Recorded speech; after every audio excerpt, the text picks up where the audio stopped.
Here's a sneak peek at some AI functionality that we have been working on over the past couple months. And what would you do if you could literally come to the transaction history in your Thinkorswim account and take a screen capture of your transactions, copy it to a clipboard, and then come over and paste it into the web application and have it parse them out for you? What would you do? All of that and more coming up in this overview of the features that we've been building and working on over the past 12 months. Welcome back, everyone. A lot has changed since the last full walkthrough that I did in video format. We've added dark mode, dividend screening. We are working on some AI powered features. We now have multi portfolio support. We're working on bulk data import as well as we have an export now. So we're going to take this time to walk through everything and show it off. Here we are logged into the web application MyATMM.com. We're setting on the dashboard, and this video is just going to be just a high-level overview of all the screens. A lot of them are the originals that have just been converted over to the modernized version. First and foremost, the dark mode, as you can see, is currently set here, and you can easily just change that to light mode by pressing that button, and it retains that on your account. So it'll save this next time you log in. It'll come right back to light mode. And then if you switch it back to dark mode, it'll persist that setting for you. And on the dashboard, we still have the summary and the positions tab and the deposit withdrawals, projections. All of those are pretty similar to the ones that it came from in the legacy version. Same for the premiums tab. The performance dashboard, the performance tab is new or newish from the old version, but it's been enhanced more in the new version. Like you can filter in and out the realized gains and losses into your metrics. The next section is the screeners section. I have moved it all into a same tab so you can see all the screeners together. They each serve a different purpose. Covered calls and cash secured puts is looking for basically what it says. You're looking for your specifically for the next covered call or the next cash secured put that you might be eyeballing, and it has a bunch of different filters in here. In fact, all of the screeners have very similar filters on each of them, where you can filter down by the S&P 500 and ETFs. If you're looking for just ETFs, if you're looking for just dividend paying stocks, there's a bunch of different filters in here, and there's even more advanced filters in this expandable thing. You can actually filter down by the stock price and the ROI that you're looking for, the volume that you're looking for. And that's just here in the covered calls and cash secured put screener. The option search is more of a specific targeted option that you're looking for. Like here, you can look for just calls or just puts. You can also specify specific expiration dates that you're looking for in this drop down.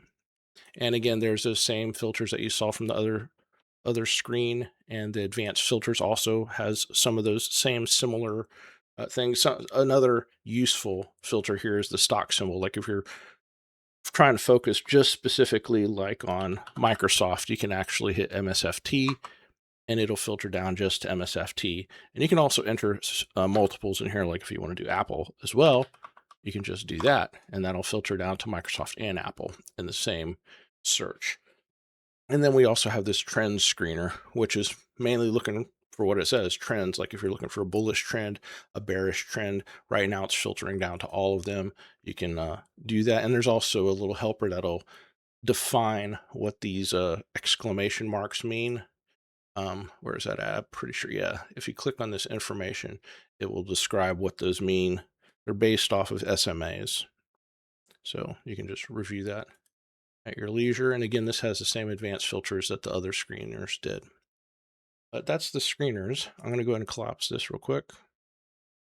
The next screen is the cost basis, which I'm actually going to jump over because that's the bread and butter of this entire application. So I'm just going to skip over it briefly for right now. The next menu option is tools. We've put all of our tools underneath the one menu option just to kind of condense this menu to keep it more clean, more simple, so you can focus on what you're trying to get to in the application. But in any case, under tools, we still have that strategy summary, which I had explained from a previous video. And some newer ones in here. We have the import, export, and reconciliation. Those are some new features that I'm going to go over here real quickly. But also we have the preferences, and the preferences is where you can set up like your fees for commissions and defaults for things like that when you're in the cost basis screen and you're trying to sell to close or sell to open, buy to close on options or stocks. It'll pull in the defaults based off of whatever your broker does for commissions and fees, based off the different like ticker or option that you're trying to sell or buy. Then we also have the membership tab that's where you obviously subscribe if you want the full suite of features that we offer. And then we also have the support section where you can find our email, Facebook group, YouTube channel, those kind of things, and also a bunch of different training videos that we have put out. Um, but yeah, let me come over to do I want to save the import export for last because that's where the AI features are that we're currently working on in reconciliation. So let me go ahead and go to the cost basis screen and just show the bread and butter application, which most of you have probably already seen. Um, right now, there is no symbol, so we need to go ahead and add a symbol so I can show you the rest of the screen. And I'll just go ahead and put an apple, click save. So now we can see the full screen. And it shows all the high level summary information up here. Something that we did add recently, we've added the X dividend date. So if an X dividend date's coming up, it'll show you that next one here, and it'll show you the amount there as well. And we have a bunch of different cost basis text boxes here, and any live positions in play that we have, any transaction history that we have for this stock ticker. And if you had more than one, you could go, left and right and navigate through them. If you have any active positions, you could filter down to it by using this toggle. So now let me get to the import and export feature. So in here, these are not live features yet, but this is a sneak peek of what's coming, what I'm currently actively working on. And this involves using AI to import transactions, specifically right now from Thinkorswim. I do have plans to add more brokers into that. And that's probably going to be based off of feedback. If I have a lot of users that are using interactive brokers, I'll probably work on that one next. Robinhood, Webull, Tasty Trade. I mean, whichever one basically has the highest demand is probably which ones I would work on next. But this is a really cool feature that I've been working on. So the AI import, and this is kind of like a traditional, daily routine or weekly routine, however often you're selling or buying or doing transactions basically in the stock market. So you would come over to your Thinkorswim, because I'm using Thinkorswim, and you would take a screenshot of the transactions for the day or for the week or for whatever time period you're dealing with. You'd copy it to the clipboard, and then you'd come back over to the web application, right click and paste it in there. It'll paste the image for you. And then you'd click parse screenshot. And this will use AI to parse that screenshot and extract information for you. And then it basically puts it into a table format for you to review. You can see it extracted 10 transactions. And these are the 10 transactions. I'm only going to pick and choose a couple because I want to show you what it does. So I'm going to pick this one because that's a sell to open for an option that we sold. And we're going to do this buy to open for the stock. So we're going to pull in 200 shares of stock purchase and sell to open of an option. And I'm only going to pull in those two. And as you remember, this is a demo 2026 portfolio, and we only added that Apple ticker. So that's all that's available in here. So it doesn't have the Con L or whatever. Down here, it has a summary of what you've selected and the net of what it's going to add. And you have to click this confirm to get the button highlighted. And once you pick that, you'll notice it detects that there's a new ticker because I've never added CONL to this portfolio.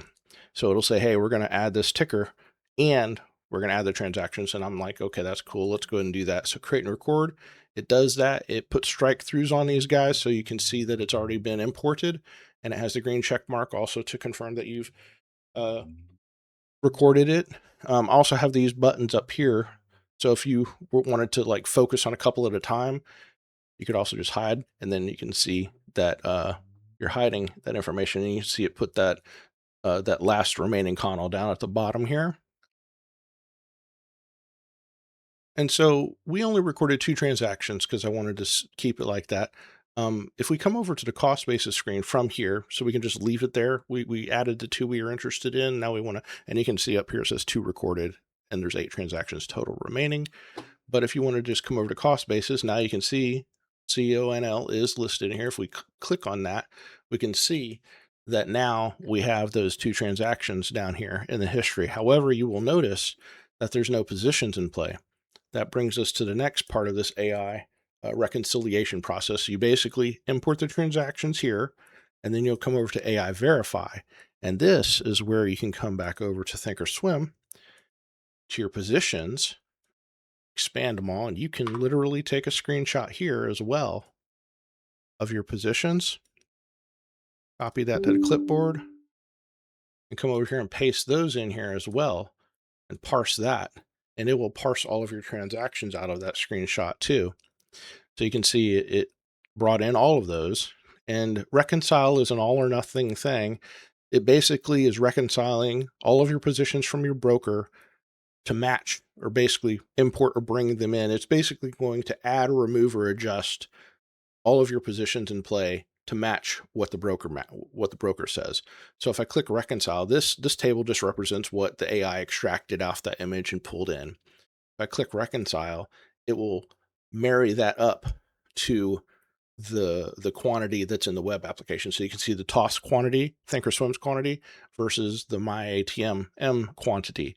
And you can see that all of these are missing because we have no positions in play. And then it has the add button. So all you got to do is come through here and you can, and that's just telling you a message saying, hey, you're adding these transactions, or you're adding these positions. Make sure that you have the matching transactions in the system. Otherwise, your numbers won't line up. And that's all this pop-up is reminding. It'll probably pop that up every single time we add a stock position in here. So you can just come through here, and normally, normal usage, you'd only have like one or two of these happening. But since this is a brand new portfolio, I have quite a bit to do.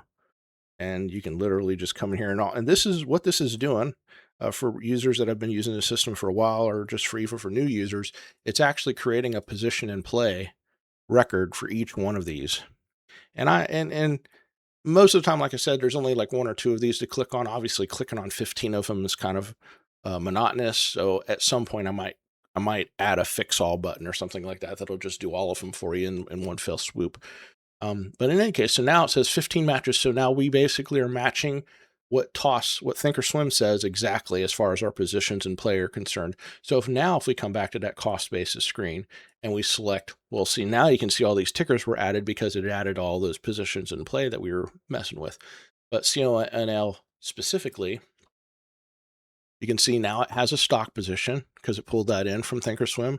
And it has all of those call options as well from Thinkorswim. So it pulled all of those in. It's very, very useful, especially if you're just managing an account, going daily, doing a bunch of transactions. You can quickly take a screen capture of all your transactions, pull them in. You can take a screenshot of all your positions, just so you can reconcile and verify that your system or the web application matches what Thinkorswim says exactly. And it just makes the management of the application or management of your portfolio exponentially easier. Now, I will say the AI functionality is for a members only feature. I might add like a trial or a certain number of screen caps that you can do on the free account, just to give you a taste of it, to see how it works and get used to it. But in any case, yeah, we got the AI import coming up, the AI verify. We do have this bulk import functionality as well. This will allow you to basically go to Schwab's system, the transaction history, and they have the ability to download a JSON, which is just this JSON file. It's a different type of export. It's right there on the Schwab export. When you click export, it'll ask you, hey, do you want to download a JSON file, a CSV file, or I think there's a third format. I can't remember what it was. But in any case, it'll let you just download that file, and you'll just select it right here, and then you click upload, and it will import all of those transactions for that transaction history. I believe Schwab allows you to export up to 4 years of data, but this will allow you to import it. And I've showed off this export tab as well before, but this is a way to export all of your data out of your system, out of your account, to a CSV for you to download and do whatever you want to with. So that's what the export is. So after you do a bulk import, that's when this reconciliation tab comes in. And this reconciliation tab also, or menu also, page, sorry, also comes into play if you're dealing with leaps. So in here, transaction errors, this will basically tell you if anything in that bulk import that you did was like the data doesn't match up, like you have a sell to close, but no matching buy to open, meaning you sold some stock, but you didn't have a transaction in there where you bought it.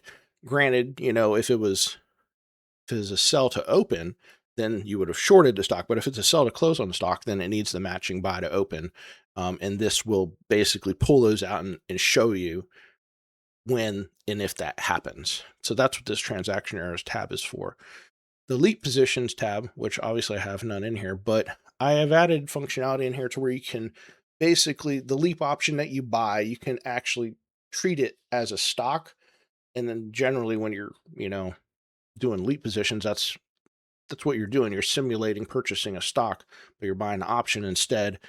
This leap position tab will show up if you bought it, but you didn't close it out and it's expired, or it basically just brings it to your attention to say, hey, you may have forgotten to do something with this leap option that you bought. So that's what this tab is for, in order to basically help you reconcile those.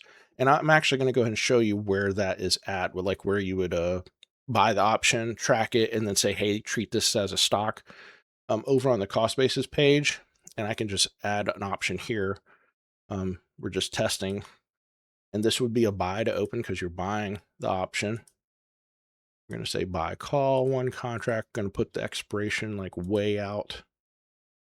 We'll put it out in 2027. We'll just say February. Yeah, there. We'll just say there. Strike, we'll just do like 200 or something like that. And the price that we bought it for, we'll just say, I'm pretty sure you got to put negatives in here for this. We'll just say 700. Actually, that's probably way too much. I'll just put that. I don't know if the numbers are all right, but you basically put the number in here, and then you click save. And also, yeah, so you wouldn't put it there. All right. Yeah, you can ignore that, I think. So in here, we'd copy that down in here, but here's where you would set it to treat it as stock. And then you click add. Expiration date. Oh, yeah. I got to put the expiration date in here. Apparently, I don't have that automatically pulling in just yet. That February, Friday, add transaction. And then it gets this symbol right here. So that will basically treat that as a stock in the system. And I don't know if it would come up yet because it's not expired. Yeah, see, it won't show in here yet. Oh, so here, no, see, there's no expired leap options that need attention, but I can say show active, and see, this will show the active one that I have in the system for it. So it'll basically just track it and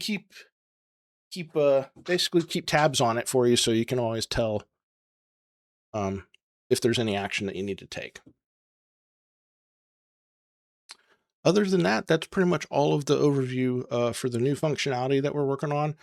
This reconciliation is out now. The treated stock is out now, currently in production.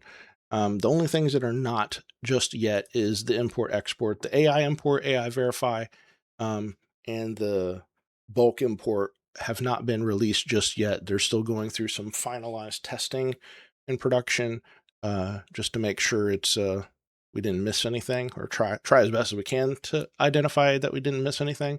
But that should be coming out in the near future. I am really hopeful it'll be coming out within the next couple weeks, but I will definitely notify and probably do another video when it does. I want to thank you for watching. Like and subscribe if you haven't already, and go out today to MyATMM.com and get your free account so you can start tracking your own transactions. Thanks, and I'll see you in the next one.